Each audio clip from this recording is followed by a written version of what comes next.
Bangladesh premier league football বিপিএলে গত দিনে একটি ম্যাচ হয়েছে। গতকালে সেই ম্যাচটিতে বসুন্ধরা কিংস এবং ফোর্টিস খেলেছে, যেখানে বসুন্ধরা কিংস এবং ফোর্টিসের মধ্যকার ম্যাচটি 1-1 গোলের ড্র হয়েছে। তপু বর্মনের প্রথমার্ধের 11 মিনিটের গোলের মাধ্যমে এগিয়ে যায় বসুন্ধরা কিংস, যে গোলের মাধ্যমে হয়তো ভেবেছিল তারা ম্যাচটি জিতে কামব্যাক করতে পারবে, কিন্তু তা তাদের করা হয়নি এবং প্রথমার্ধে 1-0 লিড নিয়ে বিরতিতে যায় কিংসরা। পরবর্তীতে বিরতি থেকে আসলেই যত বিপত্তি ঘটে।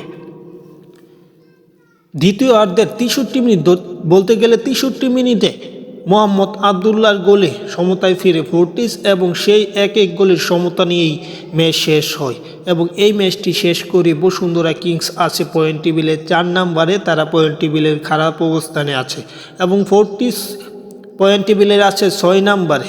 দু দলের সাম্প্রতিক পারফরমেন্সে বসুন্ধরার থেকে ফোর্টিসে কিছুটা এগিয়ে বলা যায়, কারণ বসুন্ধরা একের পর এক হারছে এবং শীর্ষে আছে মোহামেডান।